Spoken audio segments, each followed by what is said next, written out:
is how you perform an ANOVA analysis test in Excel. Here I've got my 4 groups, each with all of their measurements, the averages and standard deviations here at the bottom. First thing I need to do is make sure that I've got the data analysis toolkit add-in in Excel is activated.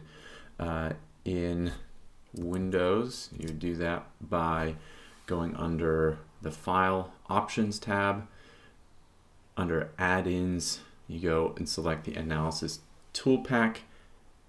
Click the Go button. Make sure you check the box, hit OK, and then you should have this Data Analysis Tool Pack over on the top right. On a Mac, it looks a little different. You have to go under Data, Tools, Excel Add-ins, and here you can put Analysis Tool Pack, check that box, hit OK, and you have this Data Analysis Tool Pack option. You select the data not including the averages for all 4 columns or however many columns you have. You do a single factor ANOVA.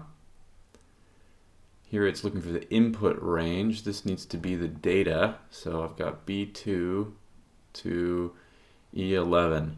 That's right. It's grouped by columns. Mine is in columns. The alpha value we're going to leave at 0.05. And the output range, it wants to know where to put the data. It's going to spit out a bunch of numbers, and I'm just going to put it right here for now and hit OK. This is all the information it gives me. The only value you really need is to look at the p-value that you can interpret by comparing it to the alpha value of 0.05. Remember, if this is below the 0.05 threshold, then you can safely reject the null hypothesis and conclude the alternative hypothesis, in this case that the variability between these groups is not due to chance.